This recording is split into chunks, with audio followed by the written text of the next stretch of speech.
over, and the Los Angeles Rams, not the St. Louis Rams, the Los Angeles Rams are the Super Bowl champions. And it was basically a case of individual guys making plays, I think. Cooper Kupp came up big, and a few others did as well. On the final chance for the Bengals, guys stepped up. Absolutely agreed. And it was definitely, guys stepping up for LA in that second half. It was the huge difference maker. We were talking about it before we went live, but the defense really was a difference maker that second half because they were held in check throughout most of the first two quarters. But all of a sudden, Aaron Donald and the rest of that defensive line really got the better of what was already a pretty weak Cincinnati offensive line. And they were able to get to Joe Burrow, finishing the day with 8 sacks total. And Aaron Donald celebrating now in the middle of the field. He was responsible for a couple of sacks and hurries that led to incompletions, Greg. Yeah, I would agree with that. It really was a turn the tide with the defensive line there. The defensive linemen, they changed their formation. They changed some of the stuff that they were doing schematically. And from that, they were able to get on to Joe Burrow. And that just made all the difference because they had really taken control of the game, the Bengals, at halftime going into the third quarter. And all of a sudden, right before half, I kind of realized, wait a minute, the Bengals are in this game. When they were down 14-3 at one point in time, 13-3 at one point in time. And then they kind of turn it back around. And at 13-10, you're kind of like, wow, what a change. And man, Darnold and Von Miller and crew, they just stepped it up. Yeah. Miller as well. He was another instrumental part in their success. He was winning over half of his one-on-one battles. And in the first half, he was the only guy who had much success against the Cincinnati defense. But in the second half, he as well played a huge role in keeping LA in the game. I was finding the stats here. He finished with a couple tackles, both of those being sacks. Aaron Donald, we're talking about the pair of sacks, 3 solo tackles, 4 on the day. Both of their tackles for loss as well. So they were huge in really just shutting down the Cincinnati offense and not letting them go on long drives. They went 4 and outs a few times during that second half, the start of the second half especially, and that was really what changed it for LA. Because even when they weren't necessarily coming out hot, and whether it was through turnovers like we saw starting of the third quarter or failing on 4th and short, they are still able to stay in this because the defense stood up and fought back against the Bengals. Yeah, I think that's a good point. I don't know if Stafford had a great day. I mean, I think he's got 2 interceptions on the day. I thought OBJ going out with the knee injury, I think that had a bigger impact on the Rams than I thought it would. Yeah. I knew he was a good player. I knew he was an impactful player, but, I think him going down was kind of like a little bit of a gut punch there for the Rams. I mean, they certainly recovered from it, but yeah, it makes this win more incredible because honestly, to me, just the way it was going, it was early, it was middle of the second quarter, it was so early in the game. But at that point, to me, Odell Beckham looked like he was going to end up being the Super Bowl MVP of this. He only had 2 receptions. One of those was 35-yarder that went for the touchdown, and another one added 20 yards as well. He was on a roll. And it was on third and medium, I believe. And it looked like Beckham just overstepped trying to get to the ball. He got his hands on the ball, but obviously, unfortunately, his leg gave out and he had to miss the rest of the game. He is a Super Bowl champion now. Can't take that away from him. And, I'm certainly happy to see him succeed, a former New York Giant. And he's an incredible talent. And I hope he gets better and he comes back because his impact on the field was huge. And it took LA really up until towards the end of the fourth quarter. Towards the end of the fourth to really find their groove again on offense. That was something that was talked about during the game, and that McVay and Stafford didn't have the weapons that they were used to having, so they had to go with whatever was still left, and that happened to be Kupp because he was the most reliable guy they had. Right. Higbee was out already. Obviously, they were down. They're a secondary receiver as well. So, you really got, Cooper Kupp as your main receiver. I don't want to take anything away from Van Jefferson because he had 4 catches for 23 yards as well. But he's not at the caliber that Cooper Kupp is, for this squad or an Odell Beckham. Or has been all year. Right, exactly. And Jefferson's a great guy, speed guy, but he's not to level Cup. And Cam Akers was really shut down. He finished with 13 carries, only had 21 yards. His longest rush was for 8 yards. So, there was no run game to be had for LA. And yeah, Cup really stepped up, finished with 2 touchdowns on 92 yards and 8 catches. I was surprised at how good the defensive Bengals D-line were. I didn't anticipate them having the kind of day that they had, especially against the run. I will agree that it was nice to see OBJ get, winning the Super Bowl and get the ring here. I think he really grew up as a player, from his antics as a Giant, and he's kind of moved on. He was really kind of like a great addition for them this year. But you hate to see those non-contact injuries to guys in the middle of the field. But yeah, I just thought that if the Bengals had a shot, this was going to be the kind of game they needed to have. One of those close, tight games. I didn't think the Bengals were going to blow them out. And I was really impressed with their D-line today as well, too. So not until the end when, LA's D-line took over, was like we were saying before, was it really the change? Right. First off, though, you're absolutely right on the Odell part, especially because he has a history of leg injuries. I think every year since the second season in the league, he's had been dealing with leg injuries. And it's scary, too, for the Rams because Robert Woods, who's usually arguably number one alongside Kupp, he was down before the season even started with an torn ACL. So he was already out for the year. So Odell was really brought in midway through the season to fit for Woods. And he was able to do that. Fill in that with that production, and it really sucks too because of all times to get injured is during the biggest game of the year, and something that's right. It wasn't like it was a hard hit or anything like that. He was just hustling and trying to get the ball, and unfortunately he got hurt. But yeah, the Cincinnati defense though they played really well for a lot of this game. Heck, even though they lost, they played great because it was only a 3-point loss. The betting line had him I think at over 4. It was 4.5. I think, Matt. Well, here's the thing. I thought that in the first half, I was a little worried. I was a little worried that it was going to go one-sided for the Bengals, because they got off to a great start, and it looked like they were in control of the game. But you play 60 minutes for a reason, and it didn't get out of hand far enough at halftime that the Rams couldn't come back. But even then, they sputtered until the fourth quarter. Yeah, go ahead, Greg. If you like defense, you saw some of it tonight as well too. Kind of defense took the reins today. When you saw like two kind of high-powered offense get shut down, and I think that was really good to see. If you like the defensive stuff, both defensive lines played very well, and I also kind of like just in my notes here, I was saying, I wrote down here, the third quarter into the fourth quarter, they were trading punts. Shutting each other down. It was really a well-fought game on both sides, and not a lot of penalties either until that last drive, where it seems like the refs, threw the penalty flag on every single play. Yeah, it was really even through the whole game, just because the Rams take a 7-3 lead, and then first both teams score. Well, really, the Rams score, and then Cincinnati adds a field goal later. Then you're trading punts about 3 or 4 times, and then Bengals even turn the ball over at one point, right? And then in the second quarter, the Rams capitalize. That's when Kupp takes the lead. And that's where, Matt, you were saying that you were afraid that the Rams could really pull off of this. But the Bengals responded right back with a touchdown.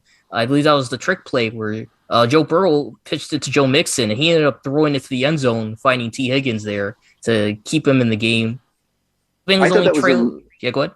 I thought that was a really creative play on the Bengals' part as well, too. I thought they might have needed a couple more of those types of plays as the Rams D-line got going a little bit, some misdirection stuff, maybe some trapping of the defensive line. Continue, I'm sorry. No, you're absolutely right, and I agree, because even the Rams tried it on the other end. Remember in the third quarter, they did something similar where they pitched it to Cooper Kupp, and Kupp had Matt Stafford wide open on the right side of the field. This was third and medium, and he just sails it over Matt Stafford's head, and Stafford was uncovered. If he catches that, he's going at least 10 yards, 15 yards, and getting them into, at the very least, around the 25-yard line of Cincinnati. And ultimately, LA had to punt because of that on that drive. But yeah, Cincinnati wasted no time coming out at the second half. They scored on the first play when Burrow found Higgins again. And that was an interesting play as well, because we're talking about refereeing. And really the two times where they were really noticeable was the no call on Higgins with the face mask on Jalen Ramsey, where he was able to get the touchdown and the Bengals the lead. And then, Greg, as you said, the flurry of flags being thrown in that last drive for LA, where they ultimately scored the touchdown. Yeah, and I think the play to Higgins, I mean, I obviously, if you're Cincinnati, you love that play. I think if you're the Rams, you're looking for that penalty there, but that gets the Bengals going again. Obviously, they take the lead at that point in time. Stafford comes back and throws another interception on the next drive. McPherson comes down and hits the field goal to make it 20-13 Cincinnati. And then that's kind of like, we hit the Rams come back and hit a field goal themselves, make it 20-16. And that's where the third quarter ends, right? So we kind of see, a little bit of flurry of scoring, but like a really just well-played game, and I thought executed well on both sides. But Bengals stepping up here, having a pick in the second quarter, having a pick in the third quarter, and then it goes into the fourth quarter where it is kind of like a slow start to that, where they're trading punts, and then they get into, a little bit of action here after that. Right. Yeah. And again, that was a huge difference maker was, Stafford and the Rams finally able to start producing, and they faced a 4th and down as well as a 4th and short, I believe, with about 3.5 left. And if they don't convert that, they likely lose this ball game. But as Matt, as you pointed out, it was the playmakers really stepping up to convert. Stafford with the handoff to Cooper Kupp and not Cam Akers on the jet sweep, and it worked because Kupp was able to get the first down and plus. And Matt, that was a big game changer and momentum changer. That was the pivotal play of the game, because if they have not made that, they had muffed that in any way, they would have lost it on downs, and that would have been it. Mm-hmm. Agreed. And Matt, to your point earlier, when you brought up the fact that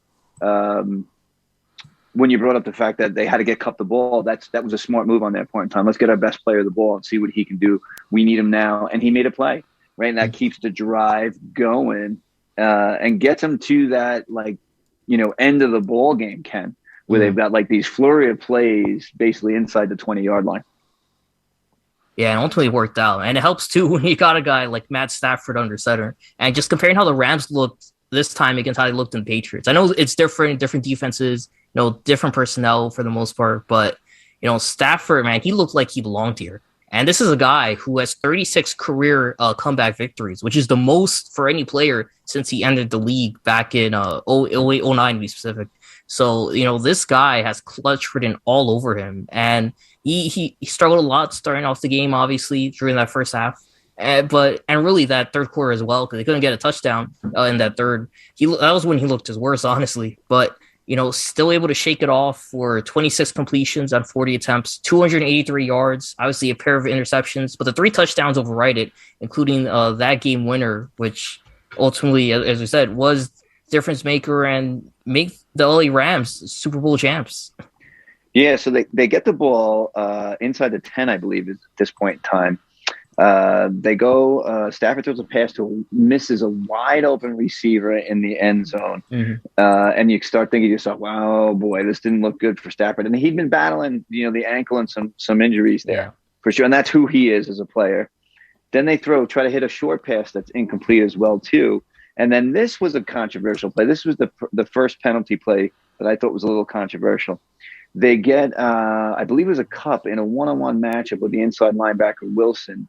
Mm-hmm. And then they get Wilson on a holding call after he deflects the ball. I thought that was real ticky-tack, in particular after you had that play with Higgins for the touchdown earlier. They were letting the guys play, and then suddenly on that play, they didn't let the guys play. And that brings the ball to another first down for Stafford and the Rams. What did you think about that call? Yeah, no, I thought it was interesting. And there were two that step up in my mind. I thought the first one, ticky-tacky, I think is the right way.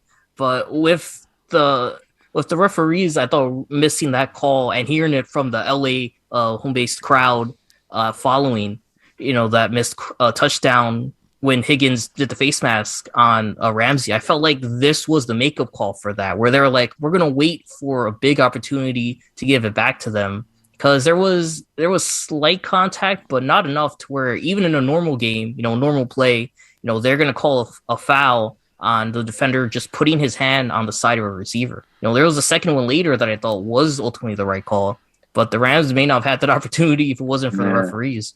And I didn't think it was.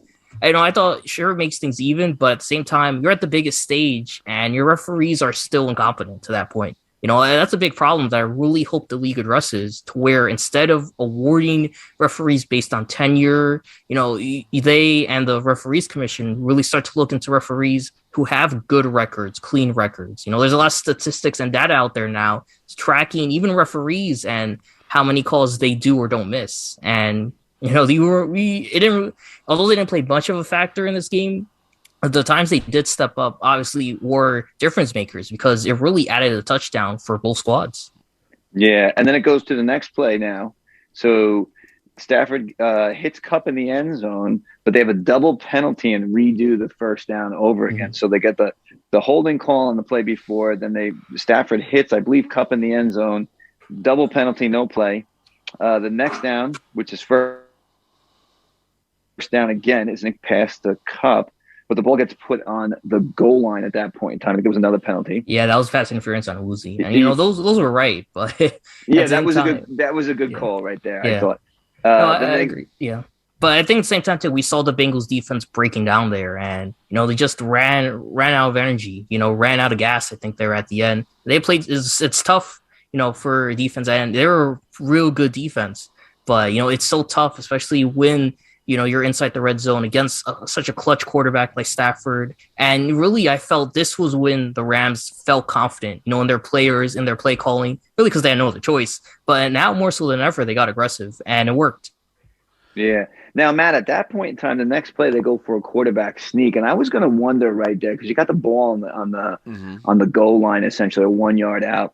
I was thinking they might milk the clock the whole way through and try to score on the third down and not necessarily second down after that, especially after that quarterback sneak. What did you think about that? I've never been a big fan of doing that because now, number one, maybe you think the other team is thinking you're going to be doing that, try to milk the clock out, in which case you get the element of surprise.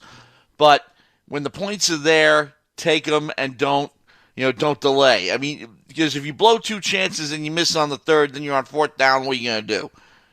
Go for it. Right. Overthinking yourself in that situation. It's paralysis by analysis. Yeah, that's a good point. And I'm more of the fan, I think, of taking your time, especially because you got first down. So worst case scenario, you got two more downs to play with. I was scared of that quarterback sneak when Stafford was running it because from my vantage point, it looked like he almost fumbled the ball. Had he been maybe a step or two more towards the right. That's the good thing. You know what you got. You know that Stafford's capable of pulling off that play. Okay? He's not an untried quantity here. And take your chances, no doubt about it. Yeah.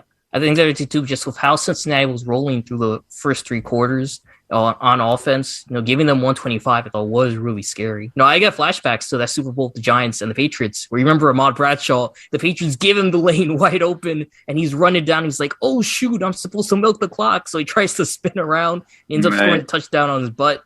And we're all watching thinking, oh, man, they left Tom Brady too much time on the clock. It was like a minute and 6 seconds. And they got close, but ultimately no cigar. But yeah, that's definitely one of those things where with the strategy coming in where, I don't mind that. You know how you milk a clock? Do lots of running plays. That's true. That's how you milk a clock. Time of possession, that's one of the reasons why you need a balanced running attack instead of a guy who just throws the lights out of the ball. The other thing too was I remember the Bengals took a timeout right after that. So, I don't know if they would have burned all their timeouts, but they definitely would have gone into their offensive drive with only one timeout remaining. So, that's another thing too, to where it wouldn't have necessarily eaten too much time off the clock. So, I can understand being more aggressive in that scenario. The other concern with the Rams, especially early on in the game, is that the Bengals had been pretty adept at stopping the run. Mm-hmm. And that was really doing them in because the Bengals were running the ball very well. Mm-hmm. And that's one of the other reasons why everybody was thinking the game was starting to break in the Bengals' favor. And again, couple of big plays. And on the other end, Aaron Donald gets Super Bowl MVP for a pretty good reason. Oh yeah, Yeah. A he fumble was recovery huge for a for TD, and yeah. let's see, 13 total tackles, 4 for a loss, and the fumble recovery for a touchdown. I think, yeah, he ends up with it. Now, Kupp could have gotten it too, don't get me wrong, but crucial plays there, again, made by the defense. But again, it wasn't necessarily a game where either aspect of the game prevailed significantly. It was people stepping up, and sometimes you need that. Okay, when the game is that close, it depends on just individual plays that could turn things around. And Stafford hits Cup on the with 125 to go and hits him for the touchdown and takes the lead. Like you're saying, Cup once again, we need a guy to make the play. He's the guy that's going to make the play, and they get it there for the touchdown. Like you said earlier, Ken. Stafford had a good game, not a great game, but he had a good game. He played well enough to win, and I think Cup played well, which is what you would expect from a wide receiver of that quality, right? Mm-hmm. Yeah, they named Donald MVP. Is that correct? Yes, No, it it was Cooper Cup, I believe. Nope, Donald. So what I'm seeing here on the NFL says Cooper Cup. Really? Because I just saw. Yeah. Wait a minute. They maybe switched something. Messed something I up. just saw them award the trophy on TV. Maybe they gave the Super Bowl trophy to Donald, but yeah, I'm seeing here Super Bowl MVP Cooper Cup, and I think that's the right move because, as we said, a pair of touchdowns, and he was their offense for a lot of this game, especially if Odell went down. He was the one who really picked up the workload alongside Hopkins there. Nope, Bryson it's Cup. Hopkins. You're right. Yeah, okay. I was going to say 92 touchdowns on eight catches, or sorry, 92 yards on 8 catches, 2 touchdowns. It's tough for me to, give it to someone else. And I know how good Aaron Donald is, one of the best players in the NFL today at any position. But, with Cooper Kupp, he was phenomenal today, almost unstoppable. Considering he was targeted 10 times and got 8 catches. But yeah, his impact, I think, was the largest outside of Stafford in terms of them winning this game. Okay. It's tough. I think Darnold could have been the MVP as well too. I mean, this is the type of game scoring wise that a defensive player could be the MVP. In particular, how much havoc they wrecked in the fourth quarter to change the game. Yeah, and it's not just we're looking at LA, but Cincinnati had a heck of a game too, defensively as well. Logan Wilson finished the game with 9 tackles, 8 of them solo, and 3 of them tackles for really getting to Cam Akers. He had a tremendous evening as well, and at the the score going the other way, maybe they would have looked at him towards winning it along. Yeah, now, I wonder where that came up, because what I did was when I saw them avoiding the trophies, I just checked on Google, and initially did come up with Aaron Donald, and I just changed it again, and they came up with Cup. Someone jumped the gun for sure, no question. Yeah, clearly, because what I have the TV on, but I have the audio off. So it doesn't interfere with the broadcast. Yeah. So, and sometimes you can't trust the captions. I mean, Mike Tirico is talking right now. I have captioning on, and there are no captions. So I have no idea what he's saying. And, that's one thing people have to, we'll talk about this a little bit later. They are going to segue into live Olympic coverage because they're on the other side of the world. They can do that. But the reason why Mike Tirico is in LA and not in Beijing is because nobody is in Beijing. Only a select handful of reporters, all the announcers, Tara and Johnny and all those guys, they are in Stamford, Connecticut. So an easy flight out to LA for Tirico. Yeah, he's back to Super Bowl. That was definitely not one to miss, I thought. It was going to be remembered as one of the better games, even though it's one of the more lower scored games. I think the over-under was at 47, and it only got to 46. It was pretty clear early on that defense was going to win out in this one more often than not. But here's my question. Yeah. The question is that without the traditional, well, they're all starting to retire, like obviously Brady and all the other, greats of that generation. They're all starting to. Drew Brees is now a broadcaster on the Super Bowl broadcast. So all those guys are giving way to the Mahomeses of the world and the Staffords and so on. But even Stafford's an old guy. But the whole point here is that Cincinnati and LA obviously big market, Cincinnati not. does it really matter who's playing in the Super Bowl for it to be the top-rated broadcast on network television every year? Yeah, I don't think so. I think fantasy football has changed that completely. You know, with everybody watching football in such a different light now, we're watching more players than teams. I mean, you're watching your team, so you're celebrating your team, and or in our case as Giant fans, not celebrating our team. Well, we're still watching. I mean, we're watching obviously because we're doing a talk show, but we'd be watching anyway. Yes, but then on top of that, now we're watching our players because we're doing fantasy, and this guy's talking about fantasy and who had this much and who had that much. So, you know, and then now I think it's going to be increased even more with the betting that's going on in New York as well too, right? So now you have all these prop bets that you can do. So I think people are now going to be watching individual players even more. So you get excited for a Joe Burrow and being able to watch him for a whole game, or Mixon or OBJ, or, you know, and these also could be guys that have spent a little time on your team as well too because of free agency.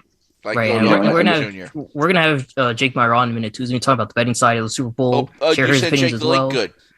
Yep, but even outside of that, I just think the Super Bowl, obviously, you know, look how many we've had already. You know, we're at Super Bowl 56. It's such an integral part of just society and, you know, just everything surrounding it. You know, the atmosphere and what it brings. That, you know, it really doesn't matter who plays because it transcends, I think, just the sport of football, and it's really something that connects all of us. You know, no matter where we are, or what we're doing, or our beliefs, or our favorite teams, or whatever. It's one of the few remaining things that does.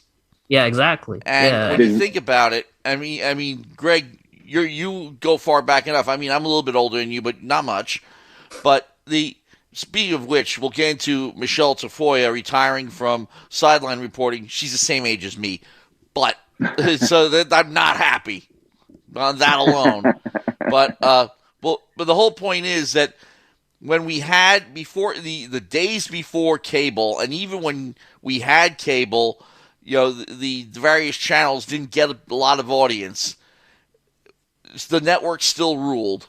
There was still commonality. Did you watch Ed Sullivan on Sunday night? You know, Ed Sullivan went off the air in 1972, 50 years ago, but there was still a commonality. Everybody saw the big miniseries that came out. Everybody's the water cooler talk. The only thing that's really left, I mean, yes, you have some of the HBO shows, you have some of the Netflix series and stuff like that, but even they have very small audiences compared to what, you know, got into the top 10 back in the 1970s. I mean, if your show gets 10 million viewers a week, you're doing pretty good. That wouldn't get you into the top 20 in the 1970s because there was nothing else to watch. Yeah, I mean, the must-see TV, I think that's a good point. I mean, Thursday night was that was it. You watched Thursday Seinfeld night TV. Friends. That's what you did, right? Yep. Cheers before that, right? Cheers, yeah. So I had heard this one time. I was at a coaches convention, and the guy was saying, there's only two true American holidays anymore: Thanksgiving and the Super Bowl. Mm-hmm. Well, when people get together. It's when people get together with their families. It transcends religious beliefs or anything like that. Everybody watches the Super Bowl. Yeah. People who don't like football watch the Super Bowl. And that's the thing too, because we're talking about, you know, it being the big thing, and that's really a big reason why, is because is that everyone's watching it, and we don't necessarily have to be in person, you know, to really react and talk and, you know, discuss about it. You know, we're doing a show obviously remotely. Social media has really exploded to where, you know what trends are minute by minute. And, you know, football is always trending, especially on social media sites like Twitter, for example, and Instagram. But, you know, the Super Bowl especially is when, you know, even the casuals or non-football watchers are going to tune in just because it's the top trend starting at 12 p.m. like it was earlier today. So, you know, people... this is unprecedented. I shouldn't say totally unprecedented. In recent years, they've been making the pregame show longer and longer and longer. Exactly. It started at noon today, even with Olympic coverage. And as I was saying, it really doesn't matter what teams are involved anymore, just in terms of if you're going to get a rate or not, just because it's already such a big deal. You're guaranteed at least 80, 90 million, maybe 100, even 100 million. Whatever through put different on, platforms. Anything related to the Super Bowl on Super Bowl Sunday, whatever you put on, no matter watched, how inane it is, will get more viewership than anything else you'd put on. Yeah. Yeah, absolutely. And then we're just talking about in America, and not even globally in the rest of the world where it does big numbers, even in places like England or France, which are hours ahead, countries that are hours behind us. But It doesn't matter what time, they're tuning in from the 180 plus countries. it's funny because the Super Bowl to them is like the World Cup of soccer to us. Right. You know, we're The championship game people for that, who yeah. otherwise would not care less about soccer except when their kids play it. They will watch the World Cup. All right. Just like the Olympics. Do you think anybody watches bobsledding except during the Winter Olympics? Right. Unless Yeah, you're a that's a hardcore good point. supporter there, it makes it hard for sure. And where do Yeah. you watch it? That's the other thing. Well, nowadays with ESPN Plus and Flow Football, Right. Probably whatever, TSN because it's probably in Canada and Yeah. whatever Dutch services are there. Yeah, they Yeah. do that. They But- do it, and you see that this is the other funny thing is go to like new bbc.co.uk, okay, and take a look at the sports they cover. Obviously, soccer, but they cover track and field. They cover F1. swimming, F1, a lot of sports Yeah. that we can almost completely ignore. Except there was one exception, and again, Greg, going back to your childhood and mine, Wide World of Sports. Right. Yeah. Wide World of Sports was an invention of Roone Arledge, who, of course, also came up with Monday Night Football. But it was an innovation because ABC was founded. NBC had two networks, the Red Network and the Blue Network. And the FCC said, you're eating up too much of the market. You got to spin off one of them.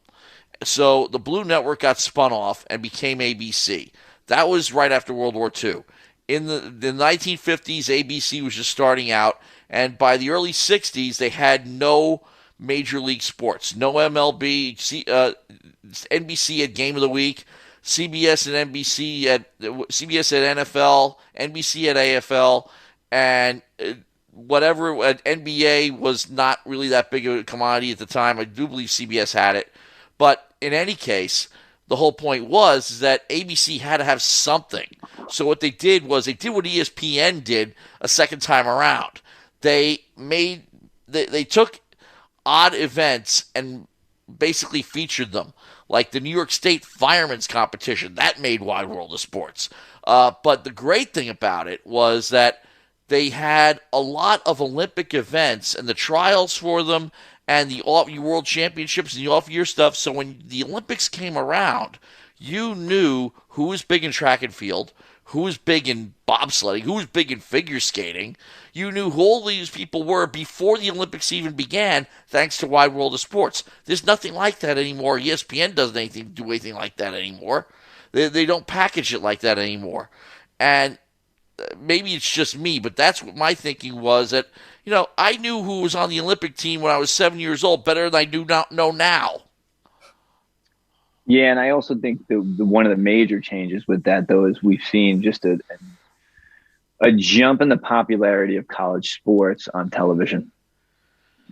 College football, where it's everywhere now. You can watch a game on the weekend from Thursday through Saturday, maybe even Wednesday through Saturday, on any channel all over the place. College basketball has exploded in that regard as well, too. And it's a shame because that's what occurs when you have, these college sports, not in a bad way. I mean, college, I don't want to downside college sports at all, but like you lose some of the charm of some of the traditional sports that we used to watch, like you're saying. Well, the some of the figure skating stuff that. Go ahead. Just some of the, the track and field events and some of the winter events and things like that you, like you said, you knew the athletes and who they were, and you can watch them build up a little bit. Gymnastics as well, too. You'd see more of that, so that has been a big change, yes, in society. Yeah, I mean, everybody knew who Nadia was. We're dating back to 1976 now, but now she's a coach and married to Bart Connor, who's also a coach, and now they're coaching the next generation. But the whole thing is that these what we now consider almost oddball sports, I think that the networks, in the pursuit of ratings, and they go with what works, then they go with what sells, and they go with, hey, if lots of people watch college basketball, we'll just give them more college basketball. Yep. I mean, you take a look at WFAN right now, okay, and especially when Mark Chernoff was PD. He rode Imus as long as he possibly could, But if you listen to a sports radio station out of town, particularly in an area that doesn't have a lot of major league teams, say, for example, the sports station WZON is up in Maine. They do University of Maine sports. As a matter of fact, we traded feeds for a little while. That they'd do the game up when we were up in Maine. They'd send us their feed and vice versa. So we actually aired on commercial radio whenever we played Maine. But the cool thing about it was that they talked about Maine, they talked about high school, they talked about all the local stuff, and yes, they talked about the NFL because it was New England. They talked about the Patriots and the Red Sox and all the other stuff, the Boston market teams, but they took time to concentrate on other things, and because they realized that that's what people cared about. In New York, all they care about is the pro teams, and the colleges barely get any love at all. Even St. John's, who is in a power conference, even though they haven't been very good lately, even Villanova, who has a ton of alumni, even Syracuse, who has a ton of alumni in the New York area, don't get a lot of talk. And the NHL barely does. And they carry hockey games. Why? Right. Because they don't think the audience is that big, and they're just going by. It's just like commercial radio with music.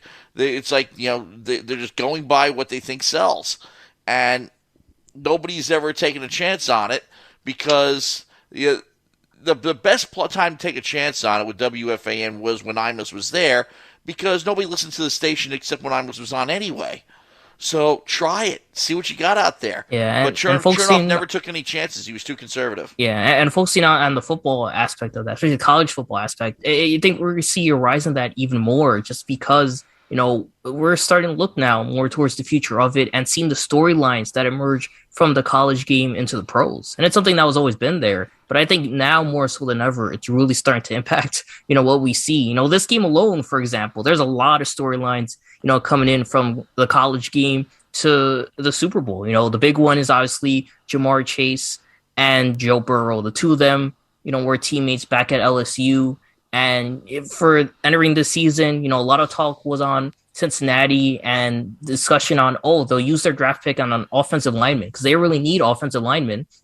They didn't do that. They went with Jamar Chase, and there was a lot of questions surrounding them, but that chemistry really unfolded on the field, and it helped deliver Cincinnati to the Super Bowl, along with Chase and Burrow having standout seasons. Even today, Burrow, he finished with 22 passes for 22 completions on 33 attempts, and Jamar Chase was able to get 5 of those catches and go for 89 yards, averaging about 18 per catch. So, it's storylines like that, really make an impact and, raise the level of both the NFL and the college game. The coaching side as well is big in that sense, with looking at Zach Taylor, who's the coach for the Bengals, where he struggled in Miami as an assistant coach, went back down to the college game, coached at Cincinnati, and he was able to, study from there, and eventually he got hired for the Bengals coaching job. Sean Taylor, meanwhile, became the youngest head coach in the NFL. And now you have the 2 youngest NFL head coaches who've taken a lot from the college game, going to the big stage. And just seeing the best in the league get younger and younger with guys like Breeze, the Manning, Roethlisberger, now Brady retiring very recently. It's going to be these college guys like Mahomes, potentially Tua, maybe. You're seeing a generational turnover. Exactly. Burrow, you just saw it in this postseason. Burrow, Mahomes, as I said, those 2 in particular, really outstanding. Well, the nice thing about Burrow is that he's got that little extra. I mean, Mahomes built it up too. I mean, quarterbacking is a very interesting position because, and this is one of the reasons why I think there was a lot of, why Warren Moon didn't get the shot he deserved. He had spent 6 years in the CFL before he did, because they felt that, black players weren't equipped to handle the thinking positions, which was about 30, 40 years ago. And then Warren Moon basically told them to, sod off. But the whole point is that you got to believe in your quarterback. Exactly. And there's coaches that are starting to do that now for guys, at a lot younger age than it was in the past. Mahomes, Josh Allen, Lamar Jackson, as being one of those guys. Dak Prescott, those are guys. Kyler Murray, who were at college, starting for college 2, 3, 4 years ago. For Burrow, it was only a couple years ago he was at the national championship game, leading LSU to victory before getting drafted. Yeah, plenty of So YouTube videos of those interviews he gave. He's yeah, great. exactly, But the other thing he does, he also adds spice to the game, so to speak. Right. He's not as wild as some of the guys in the '70s, but he definitely will say what he feels, and he'll make you laugh, and and he'll definitely put on a show for you. Yeah, his character is Joe Cool, and you guys know those were the nicknames for Joe Namath and even later Joe Montana. So it's a good lineage to be a part of. And for a guy who in his second season, really his first full season because of injury last year, he was able to lead this Bengals team, which only 2 years ago was I think 2-15, or 2-14. I'll tell you, a lot of bright spots for this Bengals team. It's been said many times that in the NFL, you can make that kind of a turnaround in that short a time by making, and that's why the Giants are trying to trade up for draft picks, because they realize that they could make a huge turnaround in just a couple of years. I mean, I remember, Jet fans who remember that far back, 20 years plus, go from 1-15 in 1996 to 12-4 in the AFC Championship game in 1998. Yeah, I think. That Bill Parcells certainly helped that. Well, that's the whole point. Yes, you have to have people, people in the front office and coaching, no doubt about that. But now I think this is going to be interesting. I do agree, Matt, with what you're saying about Joe Burrow. There's an it factor to him that you love.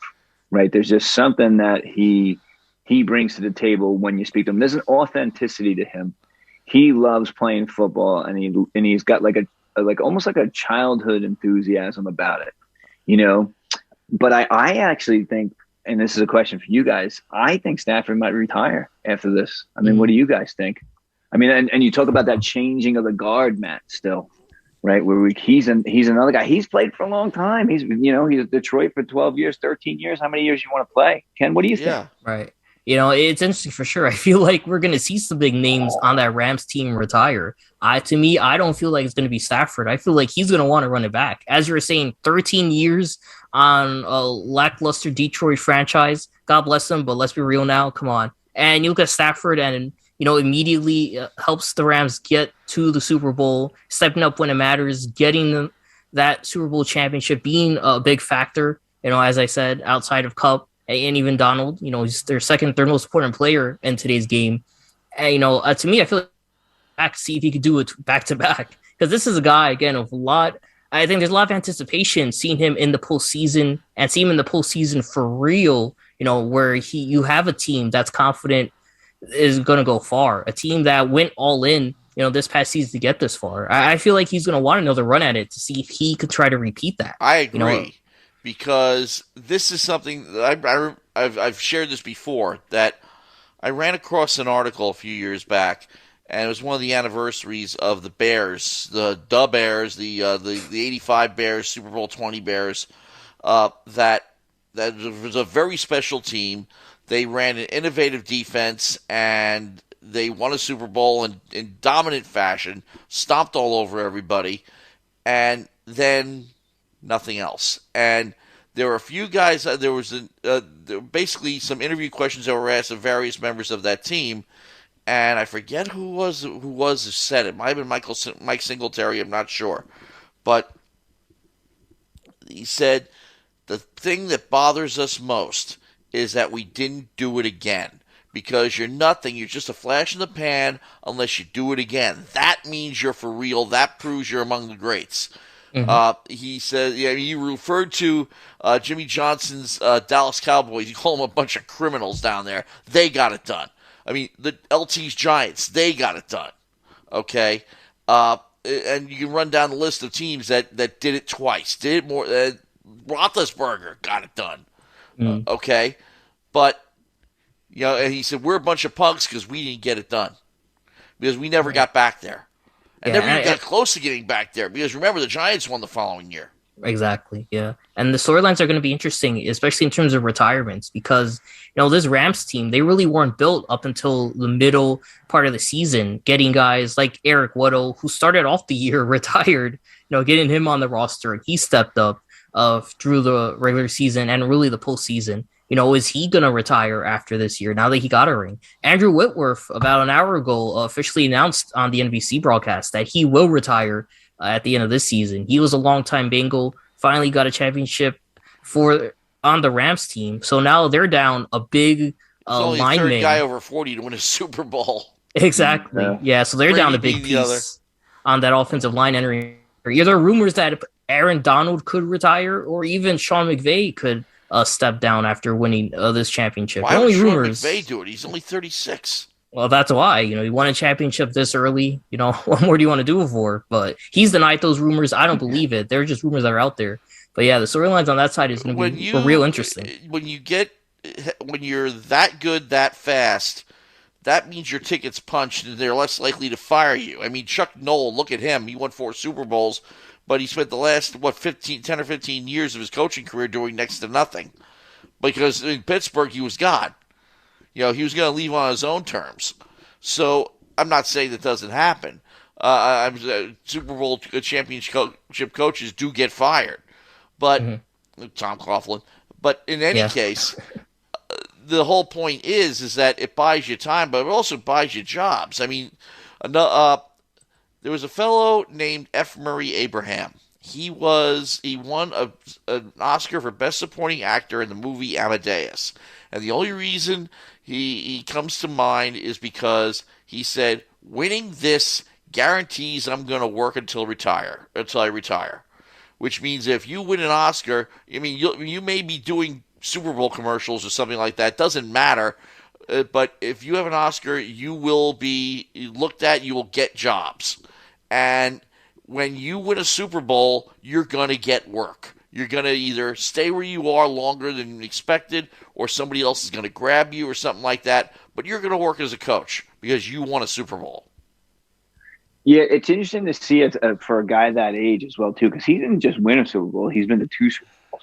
Mm-hmm. And I think that now when you lose a Super Bowl, it's really not that impressive. But when you've been to 2, then there's something. Then it adds some prestige to the first Super Bowl loss, because now you're a guy that can bring a team to the Super Bowl like McVay does. I had heard that rumor about him retiring as well, too. I can only, I would agree with what Matt was saying. He's got an opportunity to coach for the rest of his life if he wants to. But I guess for him, does he have other goals outside of coaching and winning a Super Bowl? I mean, what else? I'd like to win a Super Bowl. Yeah, I know. Buy a team and win a Super Bowl. Yeah. But, I mean, football, look, all 3 of us are sports addicts, okay? And, even if our full-time jobs take us elsewhere, we've always kept a hand in it. Greg, you definitely have. I have. Everybody else, and a lot of other people have done likewise. And to have the opportunity to do what he's doing for the rest of his life and make a very good living at it, how can you go wrong? Unless you want to go to the next level, like become a GM or something like that. Or some type of executive. He said, quote, no, on if he's walking away. So, I don't see it happening. And I said, you're the youngest now Super Bowl champion as a head coach to win it. You got to run it back. And potentially, even if it's not next time, just build for the next 3, 4, 5 years and also, build consistency. Like I said, going back to the Bears, saying, okay, you won 1. That means you're a flash in the pan. If you really want to be a Hall of Fame level coach, you got to win at least 2. Yeah, I would agree with you. Do it again. You got to do it again. Sure. Doing it again shows that, I mean, another legend. Now I have the Olympics on my monitor here. There's a fellow named Bob Beamon. Of course, Greg, you know who he is. In 1968 in Mexico City, he set a world record for the long jump and beat it by like 2 feet. And people say it was a thin air because Mexico City's at high altitude that helped him do it. Doesn't matter. I mean, it just came out of nowhere. I mean, he was good, but he wasn't that good. It took until 1991 for somebody to break that record. But He never did. He never jumped that far again. But that was just one miracle where he just caught a pocket of air or something like that and just went 2 feet further than anybody else had ever gone. So doing it again does matter. I mean, look at Usain Bolt doing it again and again and again and again. As I said, it's going to be tougher for sure for the Rams. They said Whitworth already announcing he's done. Potential other key pieces leaving. Obviously, what they're going to do with guys who are on 1-year rentals like Odell Beckham. Is he going to come back? What's the status of his injury? Hopefully, nothing too severe.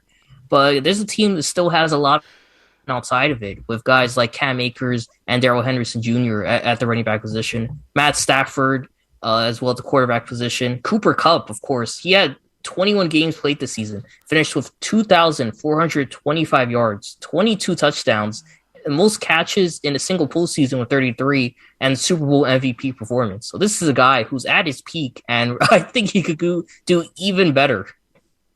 Yeah, I think you're right. I think it relies on or falls back on Stafford.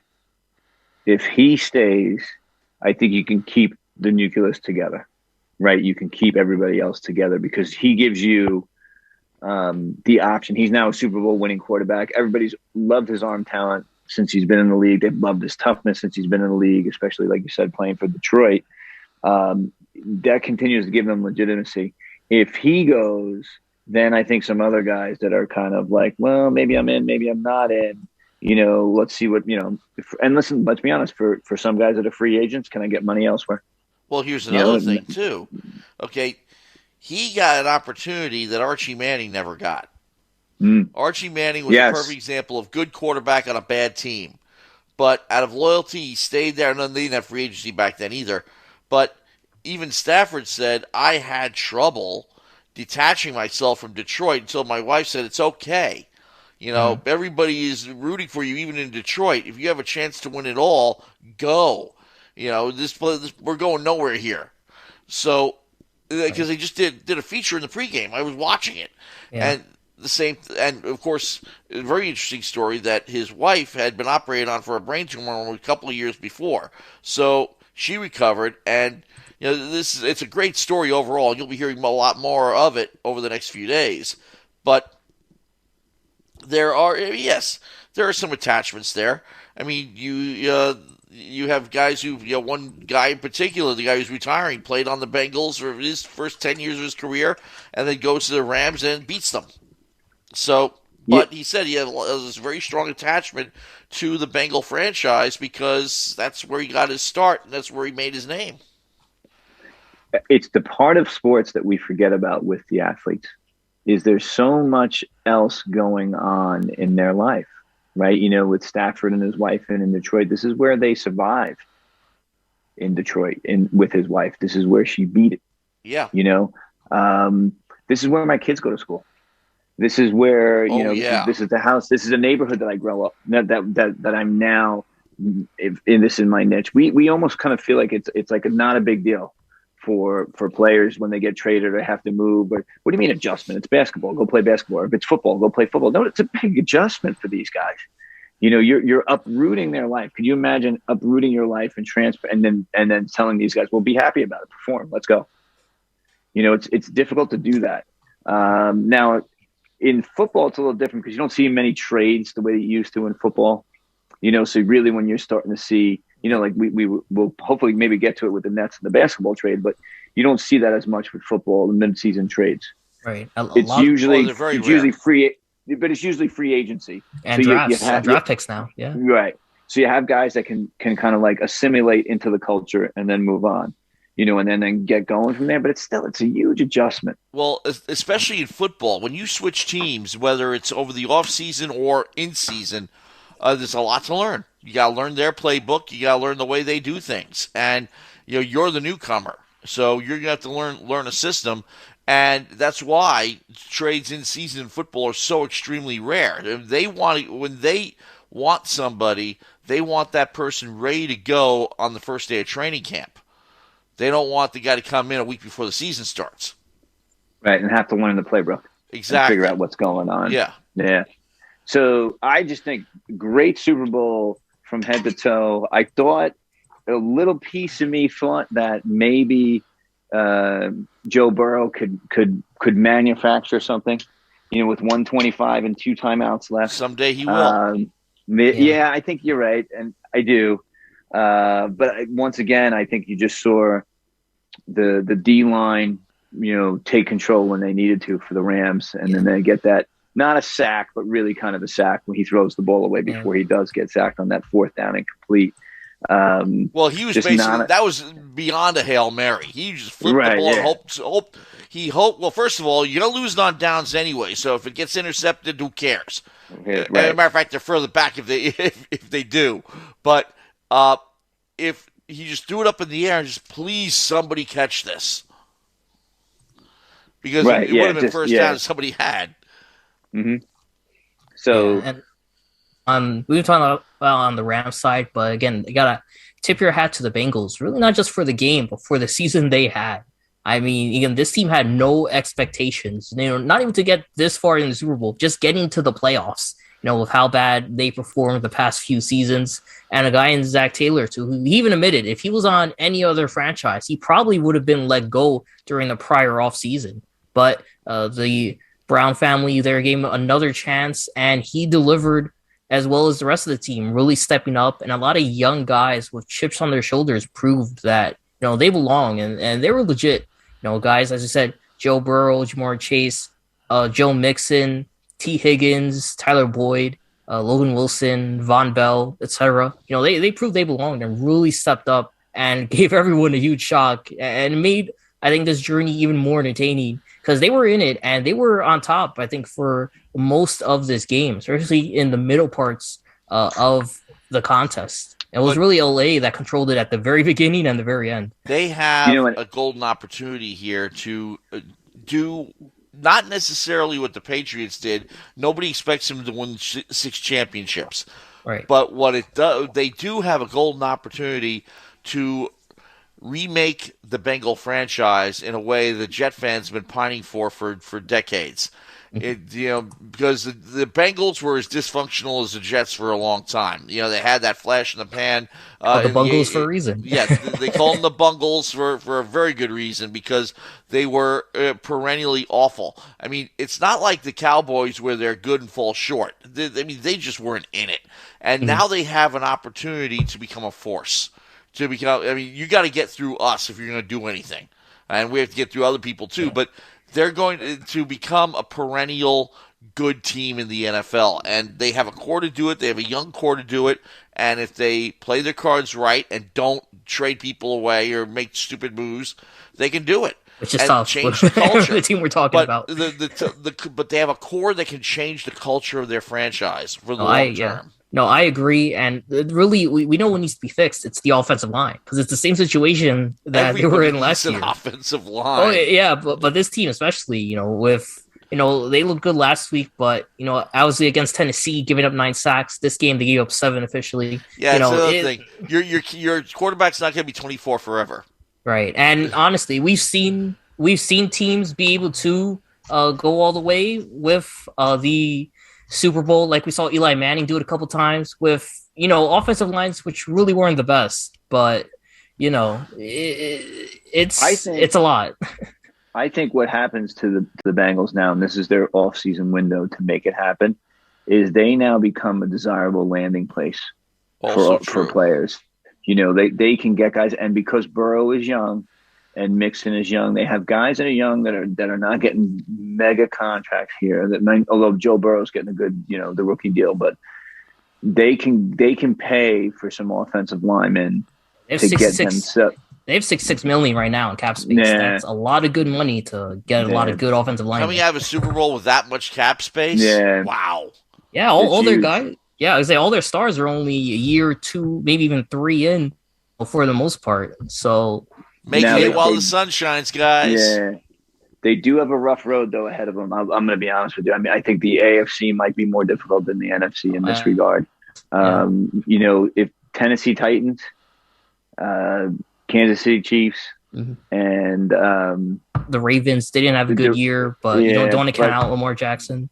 Buffalo, obviously. Buffalo Bills. Yep. I mean, you hope it's not lightning in a bottle, but I do think they become a destination where they can get some guys in and they can continue on this run because you do like what they have. And you do think that they're going to keep it rolling. It'll be interesting. It'll be interesting to see which two franchises go because these weren't franchises even when the playoffs began that you thought were going to be in the Super Bowl. Oh no! You know they would have not been the teams that you anticipated to be in the Super Bowl. And at the start, it was looking a lot like Green Bay or Tampa versus Kansas City or Tennessee, and you saw some big upsets, close games, and teams pulling through. San Francisco I thought was a big game changer in that part, and then LA ultimately coming through the victory. Later there, it was huge to see, and for this postseason run for the Bengals, it's definitely something that should fuel them, energize them, and they should build off for next season. Yeah, and it is one of the charms of the NFL playoffs is that these things occur, that you have these upsets and you have these games, and that you have people who are interested in watching these games because the characters are so grand in the NFL because Joe Burrow is such a character. Right. And then Stafford is such a character. And then you're going to go into these other players Aaron down Donald, the line, Jalen Ramsey, of course. Yep. Von Miller. Yep. You go you go into these things and you start saying to yourself, okay, you can highlight some of these guys that are going to be in a sense, the faces of the franchise. And you kind of you can get a hold of them, you wrap your arms around them and kind of begin to root for them. Right. When your team's not in, you find a team to root for in the playoffs. And both of these teams are teams that you could root for, in particular, the Bengals. And that translates into money. That translates into financial success for not only the players on the field, but the franchise off the field as well.